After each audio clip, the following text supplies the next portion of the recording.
കാസർഗോഡ് പനത്തടി അച്ചമ്പാറ വാഴക്കൊല്ല കോളനിയിലെ ആദിവാസി കുടുംബങ്ങൾ കൂട്ടത്തോടെ കുടിയിറങ്ങുന്നു എന്ന വാർത്ത വരുന്നു.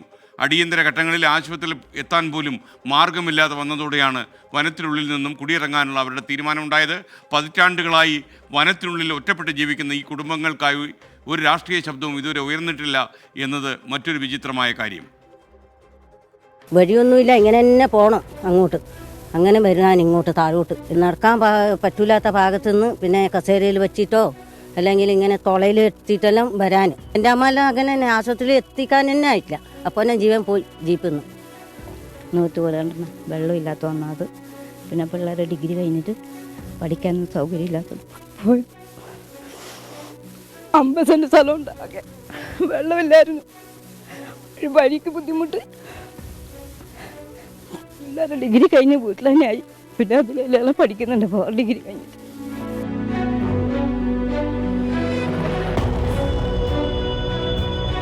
വർഷങ്ങളോളം കാത്ത മണ്ണുപേക്ഷിച്ച് ഇവർ മറ്റൊരു അഭയകേന്ദ്രം തേടുന്നത് നിവൃത്തികേട് കൊണ്ട് മാത്രമാണ്. വളർന്നു വരുന്ന കുട്ടികളെയെങ്കിലും സുരക്ഷിതമാക്കണം.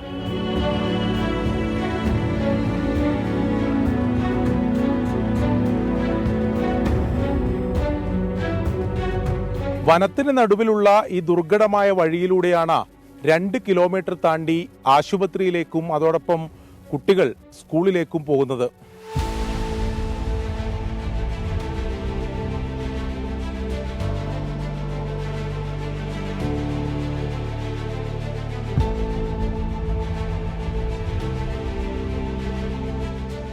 വന്യമൃഗങ്ങളുടെ ശല്യവും കുടിവെള്ളക്ഷാമവും ദുരിതമിരട്ടിയാക്കി. 38 കുടുംബങ്ങളുണ്ടായ കോളനിയിൽ നിന്ന് 17 കുടുംബങ്ങൾ സ്ഥലവും വീടും ഉപേക്ഷിച്ച് ഇതിനകം കാടിറങ്ങി. 11 കുടുംബങ്ങൾ കുടിയിറക്കം തീരുമാനിച്ചു. അവശേഷിക്കുന്നത് മണ്ണിൽ നട്ടുവളർത്തിയ ജീവിതമാർഗം ഉപേക്ഷിക്കാൻ കെൽപ്പില്ലാത്തവർ മാത്രമാണ്. ശരിയെല്ലാം പോയി, കുറേ കൊല്ലമായി, 10-25 കൊല്ലം പോരാ. ജീവിതമൊന്നുമില്ല. ഇത് ഒന്നും നട്ടാലാവുന്നാലും വെള്ളമില്ല, അങ്ങനെ ഒന്നും മാത്രം. വഴിയില്ല, കാര്യമായി വഴിയില്ല. പന്നി, പിന്നെ കുരങ്ങ്, അങ്ങനത്തെ എല്ലാം. അതുകൊണ്ടാ ഒന്നും തെങ്ങിന് വീട്ടിൽ ഒരു കരക്കും കൂടി കെട്ടുന്നില്ല. വനത്തിലൂടെ 2 കിലോമീറ്റർ പാത നിർമ്മിക്കാൻ വനം വകുപ്പിന്റെ അനുമതിയില്ലാത്തതാണ് തടസ്സം. ആ ചുവപ്പ് നടക്ക് വർഷങ്ങളുടെ പഴക്കമുണ്ട്. ആദിവാസികളുടെ ഭൂമി വനം വകുപ്പ് ഏറ്റെടുത്ത് പുനരധിവാസം ഒരുക്കണമെന്ന ആവശ്യവും സർക്കാർ പരിഗണിച്ചിട്ടില്ല. ഗോത്രവർഗ പദ്ധതികളൊന്നും ഈ മനുഷ്യരെ തേടിയെത്തിയിട്ടില്ല.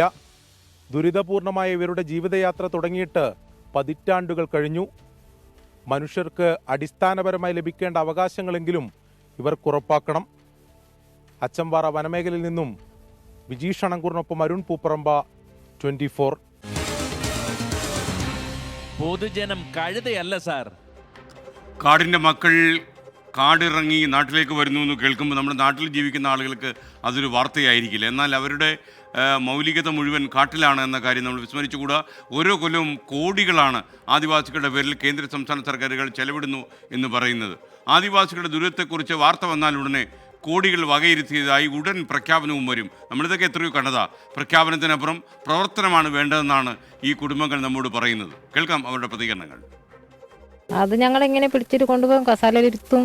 പിന്നെ ഇങ്ങനെ കുറേ ആളെല്ലാം കൂട്ടിട്ട് കൊണ്ടുപോകുന്നു ആസ്ത്രയിലെല്ലാം കൊണ്ടുപോകുമ്പോൾ. കണ്ണ് കാണാത്തവർ, എൻ്റെ മോനെല്ലാം ഒരു കണ്ണ് കാണാത്തവനുണ്ട്, എന്തോ സൽപ്പാന്. ഓനെല്ലാം അങ്ങ് സുഖമില്ലാതായാലും പിടിച്ചിട്ട് തന്നെ ഞങ്ങൾ കൊണ്ടുപോകുന്നത്. മഴക്കാലത്തെല്ലാം പിള്ളേർ പോകുമ്പോൾ പാവം തോന്നും ഞങ്ങൾ പോകുമ്പോൾ, കാണുമ്പോൾ നഞ്ഞിട്ട് തന്നെ പോകുന്നു പിള്ളേർ. ഇപ്പോൾ കൂതുകൊണ്ട് തന്നെ റോഡില്ലാത്ത കൊണ്ട് നടന്നു തന്നെ പോകണം. വൈകുന്നേരമായ ഭയങ്കര ചോറ തന്നെ, കാഴ്ചക്കുറവ്. ഒരാൾ അംഗൻവാടി പോകുന്നുണ്ട്, 2 പേര് സ്കൂളിൽ പോകുന്നുണ്ട്. നമുക്ക് വലിയ ബുദ്ധിമുട്ട്. മഴക്ക് റോഡില്ല, ഫോറസ്റ്റിൽ നടന്നിട്ട് ഞാൻ കൊണ്ടാക്കണം. ഒരു 5 കിലോമീറ്റർ ഉണ്ടാവും. നമുക്ക് സുഖമില്ലാതെ ഉണ്ടായിരുന്നു കുറേ സമയത്ത്. അപ്പോൾ ആശുപത്രി കൊണ്ടുപോകാനും എല്ലാത്തിനും ബുദ്ധിമുട്ടാണ്. അച്ഛനും അങ്ങനെ മുട്ടുവേന, കാലുവേന.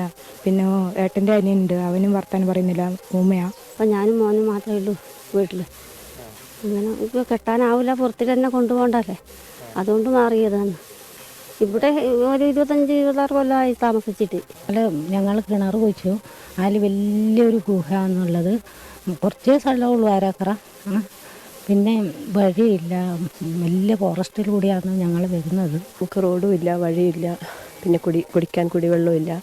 മരിച്ചാൽ തന്നെ ബോഡി കൊണ്ടുപോകാനുള്ള വഴിയൊന്നുമില്ല. പിന്നെ കുരങ്ങും പിന്നെ പന്നി ശല്യം ഇതൊന്നും വെക്കുന്നില്ല. കൃഷിയൊന്നും നശിച്ച് പോവുകയാണ്.